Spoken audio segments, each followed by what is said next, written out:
ہمارے ساتھ Quranic studies کے اسپیشلسٹ موجود ہیں جناب عبدالسلام عارف صاحب. ویلکم ٹو سنو پاکستان. جی کیسے ہیں آپ؟ بہت شکریہ میڈم, بہت شکریہ. اعوذ باللہ من الشیطان الرجیم, بسم اللہ الرحمن الرحیم. تو آپ نے ایک دفعہ پھر بلایا ہے. اچھا عبدالسلام صاحب, جیسے کہ دجال فتنہ جو ہے اس نے تو آنا ہے, اس کا خروج ہوگا اور وہ آ کر انتشار پھیلائے گا. اس سے بچاؤ کا طریقہ بھی ہمیں بتایا گیا ہے کہ آپ سورہ کہف کی تلاوت کریں, آپ اس سے محفوظ رہیں گے. لیکن اگر سورہ کہف کا ترجمہ پڑھتے ہیں تو وہاں پر کہیں دجال کا ذکر نہیں ملتا. بالکل یہ کس طرح سے ہوگا؟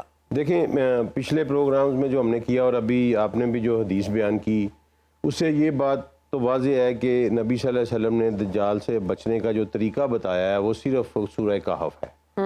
اپنی امت کو اس کی نشانیاں بتائیں, اور ایک حدیث نہیں ہے, اس پہ بے تحاشا حدیث ہے. اور کہیں کہا گیا کہ پہلی 10 آیات, کہیں آخری 10 آیات, کہیں پوری سورہ. لیکن دجال سے بچنے کی سورہ یا نسخہ جو ہے نا وہ ایک ہی ہے, وہ سورہ کہف ہے. اب ہم دیکھ لیتے ہیں کہ سورہ کہف میں واقعی دجال کا نام نہیں ہے. لیکن سب سے پہلے ہم یہ دیکھتے ہیں کہ سورہ کہف نازل کیوں ہوئی. قرآن کی یہ ایک ایسی صورت ہے جس کا شان نزول بھی بڑا انوکھا اور بڑا عجیب ہے. اچھا. جب نبی صلی اللہ علیہ وسلم کی دعوت مکہ میں پھیل رہی تھی تو کفار مکہ جو تھے ان کو پریشانی ہوئی کہ اس کو روکیں کیسے. تو انہوں نے ایک وفد بنا کے, نضر بن حارث اور عقبہ بن ابی معیط 2 بڑے سردار تھے مکہ کے, ان کی قیادت میں ایک وفد بنا کے مدینہ کے یہودیوں کے پاس بھیجا.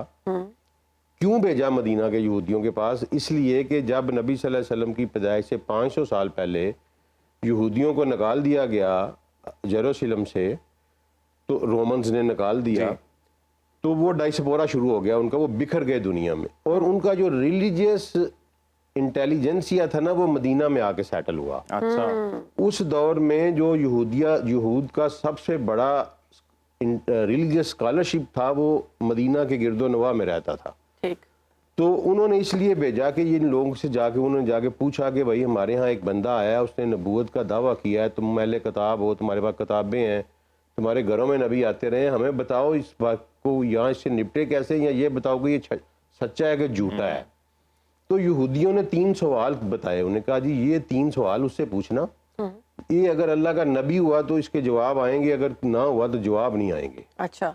وہ 3 سوال یہ تھے کہ ایک ہمیں یہ ان سے پوچھو کہ یہ بتائیں کہ غار والے کون تھے اور ان کا قصہ کیا ہے. دوسرا اس نے کہا جن سے پوچھنا کہ وہ کون تھا جس نے مشرق اور مغرب کا سفر کیا اور پوری زمین پر حکمرانی کی. اچھا. تیسرا سوال جو ہے اس پہ تھوڑا سا اختلاف ہے, لیکن بہت سارے مفسرین کہتے ہیں کہ وہ پوچھا گیا کہ روح کیا ہے. لیکن میں اور مودودی صاحب کے پیچھے جاؤں گا کہ مودودی صاحب کی یہ رائے ہے کہ یہ تیسرا سوال خضر اور موسیٰ کے متعلق تھا. کیونکہ سورہ کہف میں روح والا سوال نہیں ہے, وہ سورہ بنی اسرائیل میں ہے اور وہ مدینہ میں پوچھا گیا تھا. یہ پوری سورہ مکہ کی ہے. تو یہ 3 سوال پوچھے گئے. نمبر 1 غار والے, نمبر 2 وہ بادشاہ جس نے مشرق مغرب کا سفر کیا اور زمین پر حکمرانی کی, اور نمبر 3 موسیٰ اور خضر کا کیا واقعہ ہے. اب سورہ کہف کو آپ نے پڑھتے وقت نبی صلی اللہ علیہ وسلم کی یہ حدیث رکھنی ہے. میں نے آپ کو سنائی تھی کہ نبی صلی اللہ علیہ وسلم نے فرمایا کہ ہر نبی نے اپنی امت کو دجال سے ڈرایا ہے. لفظ ذرا غور کریے گا کہ ڈرایا ہے, اور میں بھی تمہیں اس سے ڈرا رہا ہوں. صحیح. اب سورہ کہف کا آغاز ہوتا ہے کہ بڑا ہی پاک ہے وہ اللہ جس نے اپنے بندے پر کتاب نازل کی اور اس کو بالکل سیدھا رکھا تاکہ یہ ڈرا دے اس ایک شدید قوت سے جو اس کی طرف سے آنے والی ہے. اچھا. اب وہ نبی صلی اللہ علیہ وسلم کے الفاظ دیکھیں کہ ڈرایا تھا. قوت پھر دجال ہی ہے فتنہ. وہ شدید قوت وہ دجال ہے. یہ مفسرین نے کہا ہے جی دجال کا ذکر نہیں, لیکن یہ دجال کا واضح اشارہ موجود ہے. اور ہمارے جو میڈیول کے جو ہیں ٹرانسلیٹرز, انہوں نے اس کو عذاب میں بدل دیا ہے ٹرانسلیٹ کرتے ہوئے. حتیٰ کہ عذاب کا لفظ قرآن میں علیحدہ انڈیپینڈنٹلی آیا ہے. یہاں لفظ باسن شدیدن کا لفظ یوز ہوا ہے, اور یہی لفظ باسن شدیدن سورہ حدید میں بھی یوز ہوا ہے لوہے کے لیے بھی. تو یہ عذاب نہیں ہے, یہ کوئی شدید قوت ہے. اللہ کہتا ہے کہ اس کو ڈرا دے شدید قوت سے. اور اس کے بعد اللہ تعالیٰ کہتا ہے کہ یہ جو شدید قوت ہے ان لوگوں کو بھی ڈرائے جنہوں نے کہا کہ اللہ نے اپنا بیٹا بنا لیا ہے. اور یہ بڑی غلط بات ہے, بکواس ہے جو ان کے منہ سے نکل رہی ہے. ٹھیک ہے, اب ہمیں قرآن سے یہ دیکھنا ہے کہ وہ کون لوگ ہیں جنہوں نے کہہ دیا کہ اللہ کا بیٹا بنا لیا ہے.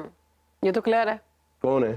کرسچنز. نو, یہی تو غلط فہمی ہے نا. Not only the Christians, Jews بھی ہیں. جیوز بھی ہیں. جی جی. قرآن سورہ توبہ آیت نمبر 30 میں واضح طور پر کہہ رہا ہے کہ یہود کہتے ہیں کہ عزیر اللہ کا بیٹا ہے, جی جی بالکل, اور عیسائی کہتے ہیں کہ مسیح اللہ کا بیٹا ہے. جی, اور وہاں تو اللہ نے بڑے جلال سے کہا کہ اللہ ان کو قتل کرے, یہ بڑی بکواس کر رہے ہیں. ٹھیک ہے نا. اب عزیر, عیسیٰ اور سورہ کہف کی دجال,